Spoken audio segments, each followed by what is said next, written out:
Alright, sorry if I've got hair on my face. I had my hair cut today. I think I got it all, but if there are any strays, my apologies. The word movie is a shortening of two words. Moving picture. And a picture is another word for a image or a visual representation of something. A movie, therefore, is visual by its very nature. Yes, sound is incredibly important too, especially for those visually impaired, but in its essence, at its very core, a movie is a visual experience. You need to be able to see it. But what if a movie maker saw that fact about the very medium they were working with and was like, nah. Well, you'll get Alien vs. Predator Requiem. You might also get Harry Potter and the Half-Blood Prince or the Chronicles of Riddick. I couldn't do Half-Blood Prince because it's not the second movie released in a series, which is the rule I've locked myself into for movie videos here for some reason. And I had actually intended to do Chronicles of Riddick, mainly because I know some of my friends like it, and I found I really enjoy being negative about films my friends like. However, Chronicles of Riddick is not on any streaming services I'm subscribed to, and I have AVP2 on DVD. In the immortal words of Android 16, physical media is forever. Buy Laserdisc. So we're doing AVP2, which out of the three is probably the darkest. I've only ever watched it once, and I distinctly remember getting genuinely angry at it because it was so dark. So the premise of this video is to find out how much of this movie is not actually a movie. How much of it is not moving pictures. How much of it is not images or visual representations of things. I want to find out how much of this movie you cannot see. I'm going to be watching it again and noting the time frames in which there is nothing on the screen but utter blackness. Then I'll be totaling up all those time frames, dividing it by the total runtime of the movie, and then multiplying it by 100. That'll give us the percentage of this movie that is invisible? Is that the word here? What's the visual equivalent of illegible? Because that's what I'm going for here, and I don't think invisible is that word. You know what I mean. I'd say anything close to 25% is just totally unacceptable. So that's what AVP2 is trying to avoid here. You should be able to see at least 3/4 of the movie. I'm also going to be, to the best of my abilities, describing what is happening in the scenes you can't really see to highlight the aspects of the plot that are just completely lost to the void, to illustrate just how lost you can get when your eyes are taken out of play. Without any form of audio description, of course. Before that, though, quick thoughts on... Do I do the quick thoughts in the movie videos? I don't think I do, actually. I can't actually... You know what? It doesn't matter. It's bad. Even if it wasn't as dark as the singularity of a black hole, it'd be bad. Though does feature one of the best deaths in cinematic history. And I'm not being sarcastic. If you've seen this movie, well, seen in quotation marks, if you've seen this movie, you'll know what I'm talking about. It's beautiful. It's up there with Maximus's son getting run over by that horse. There. Quick thoughts. Let's get to how physically unwatchable this movie is. Look, you can barely even read the title card. Also, I'd like to point out the ambient conditions I am watching this movie in. Just as dark as possible inside. It's sort of like early evening outside. No lights on. This is how I have to watch this movie for this video. From 1 minute 54 seconds to 2 minutes 12 seconds, that's 18 seconds, we've got darkness accompanied by sludgy, gooey noises. I'm assuming this is the Pred alien. The big bad of the movie is this Predator-alien hybrid. And this is it on the Predator ship, either growing or like shedding its skin or maybe eating another Predator. First entry, and I can't tell what's going on. Whatever it is incredibly important though, as it's the origins of this movie's villain, essentially. This is what is setting the plot in motion, and we have to assume what is happening. On Earth now, 9:59 to 10:10, a dog brings a severed arm into a tunnel and drops it at the feet of its owner and a police officer. This is our authority figure finding out that something is amiss, something is afoot. A huge plot point concealed in a scene that didn't even have to be dark because the police officer has a torch that he turns off. 1705 to 1841, some homeless people are attacked and killed in the sewers by aliens and facehuggers. This also is incredibly important because it tells us how the aliens' numbers are increasing. And while there are brief flashes of visibility in this 1 minute 36 second stretch, it is so choppily edited that with the abysmal lighting, it is incredibly hard to follow. 1855 to 1906, another Predator ship crashes into a lake. Important because this is the arrival of the Predator that's here to hunt down the aliens. It is the arrival of a crucial character. It is the arrival of the Predator in the title of the movie. Look how dark this kitchen is. Where, if she is lit so well, why is the rest of the room so dark? These are the scenes that aren't being counted. Imagine how bad the scenes are that I am counting.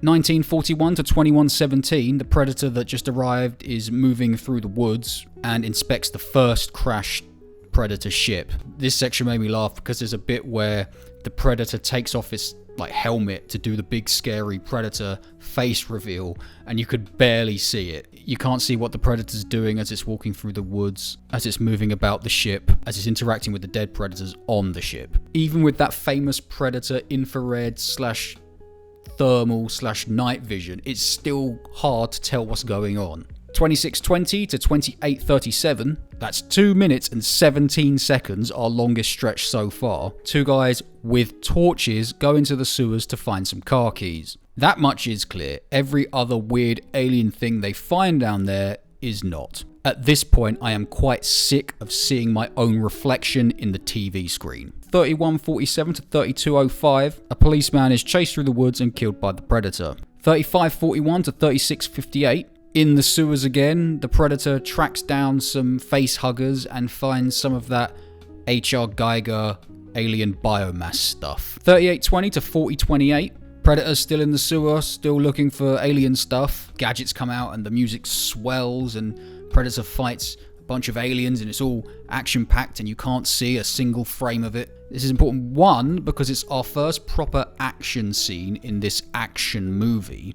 And two, because it shows one of our primary characters, the Predator, learning some really important information in that the Predalien is alive and it is here. Right, so right now I'd like to give a big "Are you having a laugh?" to the screenwriter, because in a scene that you can actually see, I have to give him that, the Predator destroys an electricity substation, plunging our small town USA setting into complete darkness, pretty much guaranteeing we aren't going to see a single other thing from here on out, given that it's night time. 4815 to 4853, teenagers are killed by underwater aliens. I can't believe I'm going to say this, but Alien 3 did it better. I thought the main bully character died here, but he actually shows up later. It's two of the lesser bully characters that die here. 4931 to 5032, a little girl using night vision goggles that I wish I had more than anything,